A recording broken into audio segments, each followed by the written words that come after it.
It's Calgary's podcast on the Canada's Podcast Network. Alex Putici is an entrepreneur and community builder. He is the founder of Alberta's largest co-working community called WorkSpace, with offices in both Calgary and Edmonton. He has an impressive track record of starting a number of different companies and also spends his time making the Calgary community a better place. Alex is the founder of 100 Men Who Give a Damn in Calgary, GenYYC, and the Calgary Coworking Alliance. He is also a proud mentor with ATBX and Startup Calgary. So Alex, welcome to the show and thanks for taking the time to be here today for all of our listeners. Hey, Donnie, thanks for having me. I'm looking forward to our chat. It's going to be a good time. One of the reasons, Alex, I'm really excited to talk to you today is because you have a company with operations in both Calgary and Edmonton. So why don't we jump right in and can you tell us a little bit more about yourself and about your current business, WorkSpace? Yeah, so WorkSpace, like you said, it's the largest co-working space in Alberta. We're kind of closing in or right around 500 members between Calgary and Edmonton. And what's cool about WorkSpace is it doesn't mean renting a desk or just sharing coffee mugs. This is a community of people that rally together to work through the struggles of entrepreneurship or being a remote worker. Celebrate the wins and the victories. And we believe deeply that no one succeeds alone. And so it really is about having a place in a community to work through whatever it is that you're going through. Chances are, whatever you've been through, another member at WorkSpace has went through it. And that's really what this is about. And we kind of use WorkSpace as a catalyst in order to do that. And Alex, how did you get things started with WorkSpace? Like, how were you able to set up your financing and launch the company? Yeah, that's a great question. Truth be told, so WorkSpace has been basically almost until recently, it's been basically a totally bootstrapped company. So I actually really enjoyed telling the story because at the very beginning, we opened in December of 2015, and it was in a different physical space than any of the current WorkSpace outposts are at this moment. We were in that one for about 6 months before we closed it. We kind of outgrew it. So we closed it and moved into a new one as kind of number one. But WorkSpace started by bringing together 10 of my friends that I got to know through a business group here in Calgary. And so we've known each other for years. I was working on my previous security business. And up until that point, we had just been building these relationships in this business group. And we spent a lot of time together and got to know each other. And so I kind of came to them and they are the ones that actually helped get this thing started. That wasn't the reason. I mean, I can dive into the whole reason of WorkSpace came from. It was actually tied back to 100 Men Who Give a Damn, which you mentioned a little bit about. But from a financing perspective, truth be told, before I even had a bank account set up for the company, I went to these 10 people and they committed, said they'd be in. And so they emailed in their deposits and their first month's membership and basically took that, used that money to pay our lease deposit. And from then it was just this mentality of, okay, now we've just got to stay 1 month ahead while we grow. And so it wasn't this big thing where we went out and got a whole bunch of investors. My mentality has always been make a sale first. If you can just make a sale, make $1 that validates the idea, and that allows you to grow going forward. And so, yeah, it's never been this big thing where we had to go and put together this insane business plan and go try and get bank financing. We've never gotten grants and all that kind of stuff. That's kind of where it came from. And I am intrigued. So what is the connection to 100 Men Who Give a Damn in Calgary? Yeah, so like I said, prior to this, I'd been in the security industry for years. Straight out of high school, I went down to the U.S. and I sold alarm systems door to door. I was 19 years old, never lived away from home, and I was just dumped out on the street in Virginia and said, "Hey, go sell alarm systems." So I started doing that, and I was okay at it. And to make a long story short, I wound up managing sales teams across Canada and the U.S. for a few different companies prior to being hired on to a company's executive team out of Toronto. And I was tasked with creating a whole new division for them, which is a door-to-door sales program. And we took them and built them into the largest ADT dealership in Canada, and eventually wound up coming back home to Alberta and started our own security company, myself and a childhood friend. And we kind of built that company into a semi-nationwide business. And by all accounts, I had kind of like found my niche, right? I found my, what it is I'm supposed to be doing. I totally believed in the product. I watched it change people's lives. I watched people come back to us and say, hey, my house would have burnt down without this system, and all these amazing things, created some jobs and really checked a lot of boxes. And then I kind of really took a step back and said, okay, is this something I want to be doing for the next 10, 15, 20 years? Is this really checking all of my personal boxes? And the problem was that truthfully, I just, let me look at it this way. Let me put it this way. It's like nobody has a relationship with their security guy, right? If we're doing our job properly as a company, we would come in, put in the system, and we would never see you again, which is fine. But I'm kind of a people person. And so I was really lacking a lot of this human to human connection. I wound up with another guy starting this charity group called 100 Men Who Give a Damn.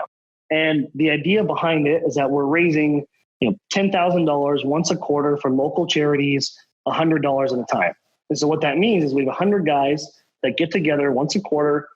We meet at a friend of mine. He owns a brewery in town. We meet at the brewery, and we all pick one out of 3 charities that's important to a member and donate $100 directly to it. So really simple concept, but the real power, 100 people together that under no other circumstance would otherwise connect. You've got 100 guys that are coming together, not for the purpose of networking, not for the purpose of an industry conference, right? They're coming together for something that is greater than themselves. And that was something I absolutely loved doing. And it turned out I was okay at it. And I wanted to figure out how I could do that all the time, not just 4 days a year. I want to do this every single day of the year. And that's what we're doing with WorkNicer. We're just using WorkSpace as the conduit or the catalyst to do that versus the charity component. But that's really the connection between 100 Men and WorkNicer. Does that kind of make sense? Yeah, I think that's a really interesting alignment that you've created, and bringing people together to do their best work and to collaborate and share ideas in great space, right? Exactly. Let's shift gears a bit. I would love to get your perspective because you are working both in Calgary and Edmonton. Can you tell our listeners what are some of the biggest benefits of being an entrepreneur in Calgary? And also in Edmonton, what are you seeing between the two markets? Well, it's interesting because a lot of people asked us how we chose to go to Edmonton versus going to a larger market like Toronto or Vancouver or something along those lines. And WorkNicer, it's always been about how do we keep our members, right? How do we add so much value that members never want to leave? And so we always make decisions based on what's best for members, not based on what's best for trying to get new members in the door. And so the concept has always been growth through retention. And so really, we had built this great network and a bunch of relationships in the city of Calgary. And I started asking the question, like, why do I not know a lot of people in Edmonton? Why are we not interacting with people in Edmonton? We're 3 hours literally up the road, right? So I ended up just going to Edmonton and said, hey, I'm going to make some friends, right? I want to start getting to know people there. And I started with the co-working spaces that were in Edmonton and the other managers of different co-working businesses and that kind of thing. And so kind of really over the course of the 6 to 12 months of just getting to know people, people started asking about, hey, when's WorkNicer going to come to Edmonton? We could use WorkNicer in Edmonton. And that is actually kind of the reason why we started doing it. It is way more likely that a member in Calgary, an entrepreneur in Calgary or in Edmonton would expand their business to either Calgary or Edmonton versus Vancouver or Toronto or even Saskatoon or what have you. And so it just made way more sense to do that because that is a huge value add where we can help build this bridge between Calgary and Edmonton and build a better entrepreneurial Alberta. And, we can, again, provide this platform or be this catalyst to start doing business in a city that maybe somebody wouldn't start doing business in. And so I think the benefit isn't necessarily being an entrepreneur in Calgary or an entrepreneur in Edmonton. I think it is an amazing opportunity to be an entrepreneur or a business owner in Alberta. Even though I grew up in Southern Alberta, like I said, I lived in a whole bunch of different cities, and I'm in Alberta by choice, right? This is the best place in North America to run and own a business. And so thinking of yourself personally, what are some of the benefits of being an entrepreneur in Calgary or in Edmonton? Like, what have you found have been keys to your success in creating successful businesses? Well, I think the opportunity is limitless. At the end of the day, aside from some of the basics, like, we have, there's significant tax advantages to being a small business in Alberta and all that kind of stuff. But at the end of the day, Alberta is a pioneering province, right? This is a place that, was started with an attitude of, hey, you can just go and get things done. You can do whatever you want to do, whenever you want to do it, however you want to do it. And that hasn't changed. This is still a province of pioneers, right? And so this is a place where different thinking and entrepreneurial attitudes are welcomed. And it's not like you necessarily need to be in oil and gas in order to make a go of something in this province, even though oil and gas often dominates the conversation. There's just so much opportunity. And I mean, this exists globally, right? In terms of, with the internet and just the way that the world operates now, there's so much opportunity now versus any other time in history. But I think Alberta is one of those places that is truly this great place to do it. What do you see as some of the challenges? I mean, we know that there's lots of opportunity here, but as you've grown your business and developed this very successful footprint, what have been some of the challenges that you would, advise perhaps aspiring entrepreneurs to watch out for? I think rather than saying, hey, this is a specific challenge or this is a specific challenge, because it could be different for every industry. I think the bigger thing is the approach to challenges, right? I think a lot of people try and go into something and avoid problems, but that is just a total fallacy. It's not something which is realistic. You're going to have problems. It doesn't matter what you're going to do. I think it's important to just embrace that. That's part of the journey. It's part of the game, right? If you want to play the game of entrepreneurship, then you need to know and be ready that there's going to be problems. And if you can change your mindset in that way, then when they come up, it's not a woe is me thing. It becomes a, hey, this is the time for me to deal with the problem so I can continue playing the game. Does that kind of make sense? Absolutely. Absolutely. So do you plan to expand beyond Alberta? What does the future look like for WorkNYYC?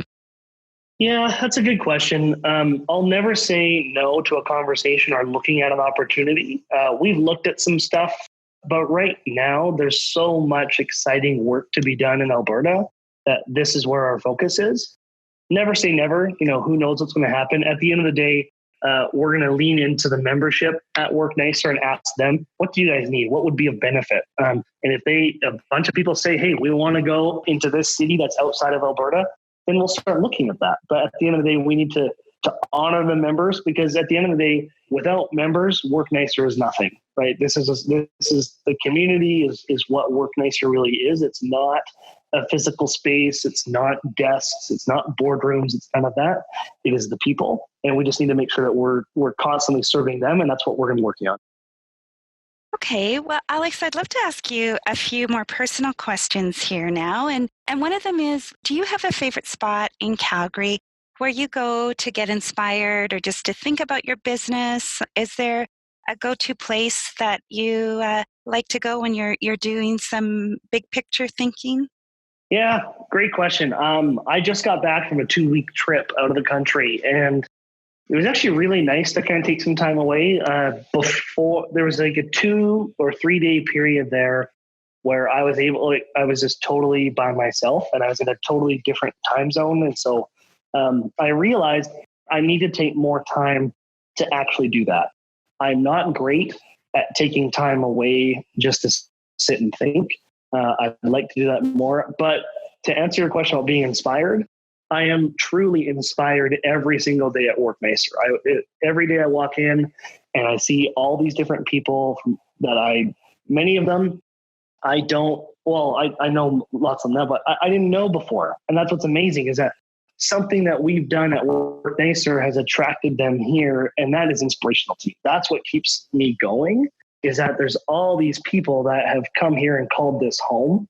And that's incredible. And then to that end, it's just like, we can't stop. I can't stop working. I can't stop trying to make this thing better and growing and improving, because these people have chosen this as their home. They could stay at home and work. They could work in their basement. They could work at a coffee shop, but they're here because they want to be around people that continue to inspire them. And so just like they're here to be inspired, they inspire me on a regular basis. So Alex, what does the first hour of the day look like for you? Do you have some specific routines or rituals that you incorporate to help set your day in the right direction? Yeah, I am tough from a routine perspective.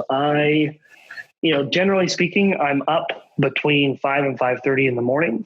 And basically I just take that time in the morning to not check my phone, get ready for the day.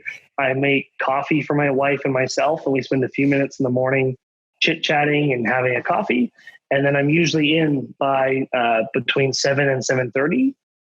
So I don't have this very specific minute-by-minute routine. I've kind of tried that in the past, and it's really hard for me to do that. I don't know why. I probably should try and do some more. Yeah, so that's kind of my first hour and a half of the day. What about books or podcasts? Do you have some favorites you can recommend to our listeners or aspiring entrepreneurs?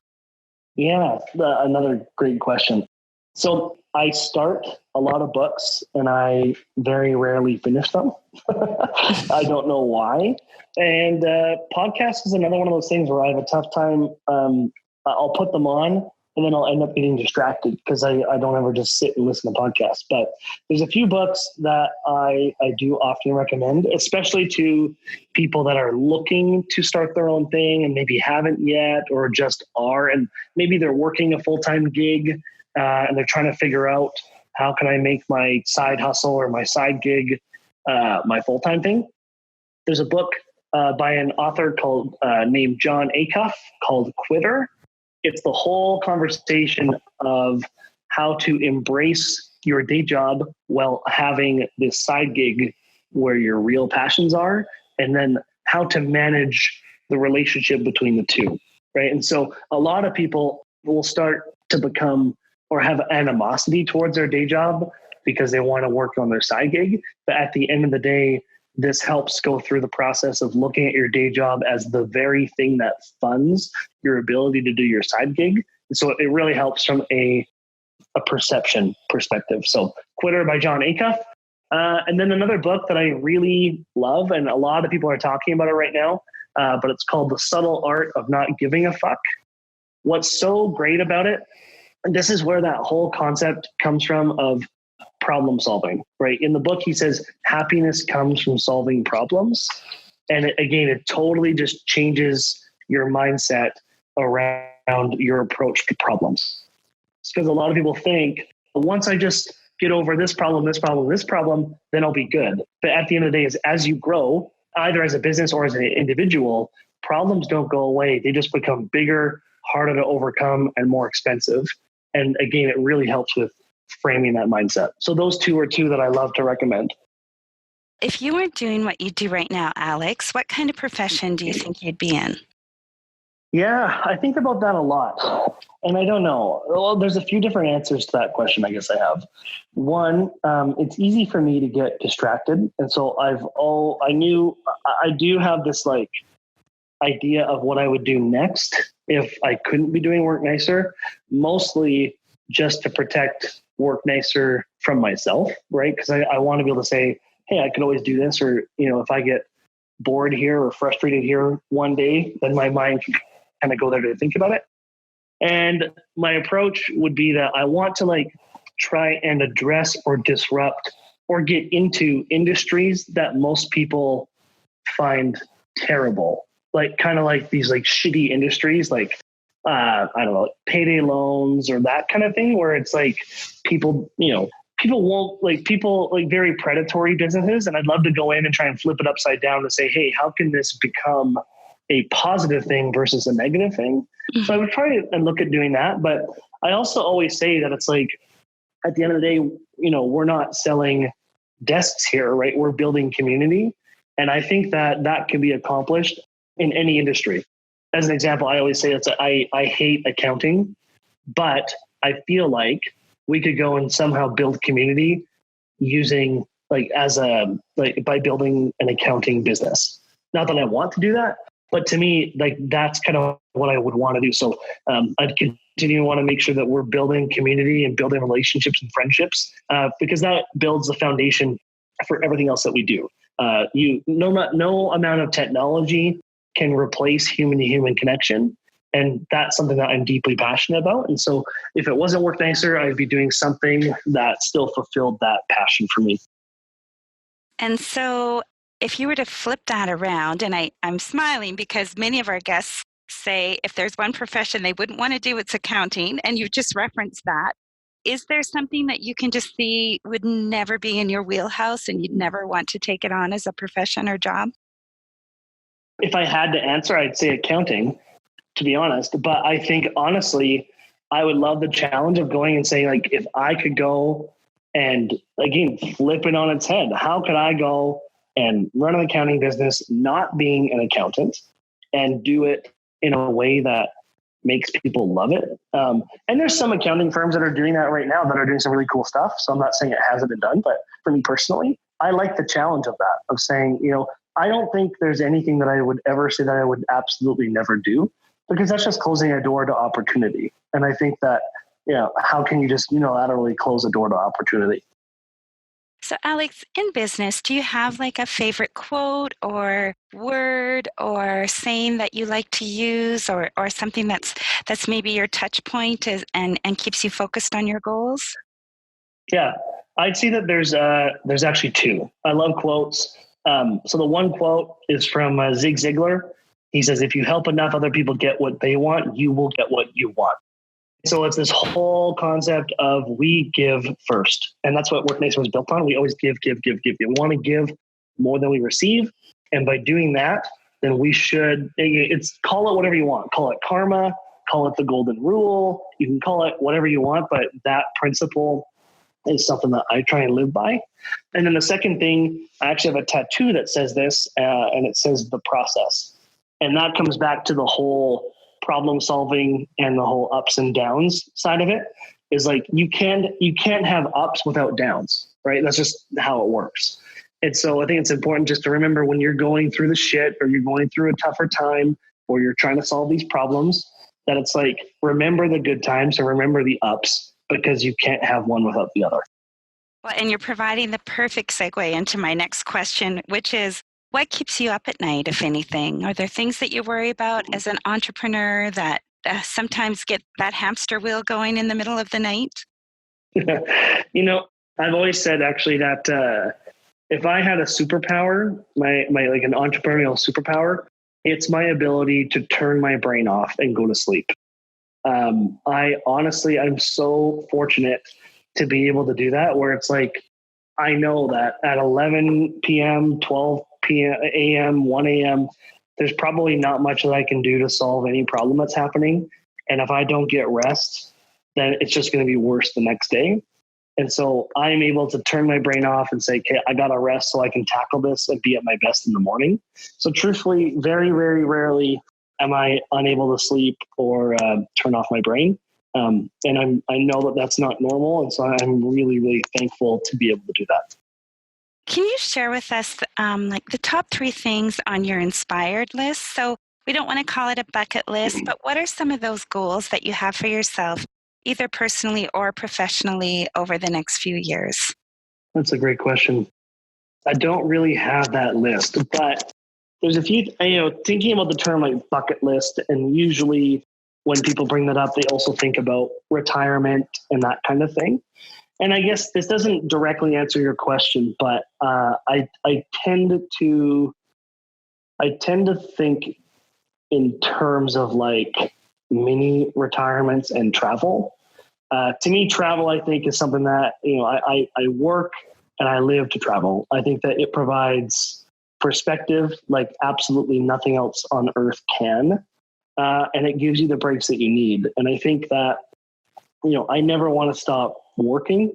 I think I want to take these mini retirements or breaks as we go, but I just can't imagine not having some other project or thing to kind of work on. And so from a bucket list inspired perspective, I think it's just creating something that is lasting, something that allows me to create opportunity for myself and others to go forward and do what they want. But it is this whole work-life harmony or work-life integration where, work feeds into life and life feeds into work. And that's just kind of how it goes. So again, not a really solid answer to your question, but I hope that helps a little bit.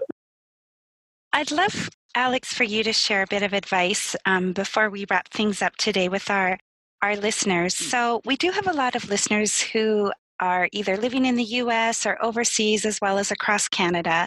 And I'd like you to answer this next question with them in mind. If you were to start all over again and you just moved to Calgary or to Edmonton, but this time you didn't know anyone, what would you do and how would you start all over again, knowing what you know now? I think it's the same thing I mentioned before. You have to go in with the attitude of serving, of giving first. And that's it. I think you go and you build relationships and figure out what you can do for people and how can you help people. And that will give rise to opportunities, right? I think it's a very vague question because it's just like, starting over. It depends on what your goals are and that kind of thing. But the best way to go out there and get to know people is to go out there and try and help people. Truly, I know it sounds maybe kind of cliche, but it's like if you actually do that and want to do that, not for the intent of, okay, I'm going to give you something, now give me something. Like if you're able to go out there and serve people with no expectation to receive something back, like that's when opportunities will truly start to come out. Well, that's great advice and applicable across any market. So thank you for sharing that. Our final question is one we ask every person we interview. It's a bit of a hypothetical one. So I'd like you to imagine that there's a small tropical island just off of Fiji, and it only has one phone booth. There's no internet. You're not going to have access to a computer or smartphone or tablet. So we'll drop you off there, and you can use the phone at any time to call us, and we will send a boat and come pick you up. How long do you think you would last, and what would you do while you're there? I would not last very long at all. Again, I think I just want to be around people. I'm not good at being alone. I think we talked about that at the very beginning where, I don't take a lot of time to sit back and just think. So honestly, I probably would embrace it for about a day, but being totally alone and disconnected is not something I'm great at. So I would probably call you within, 2 to 3 days. And I would sit and think, I would explore, but then I'd be ready to go home. Well, Alex, how can our listeners connect with you, both on social media and in the real world? Can you share your contact info if people want to find out more about WorkNYYC or connect with you personally? Yeah, absolutely. Online, WorkNYYC.com, and we're at WorkNYYC on all the social media channels. And then for me, my personal website is Putici.com, so Putici.com. And I am on social at Alex Putici on all the social media channels as well. Well, thank you so much for being a guest today, Alex. I enjoyed talking to you and learned a lot, and I'm sure our listeners have as well. So we really appreciate your time. Yeah, this was fun, Bonnie. Thank you very much. I appreciate your time as well.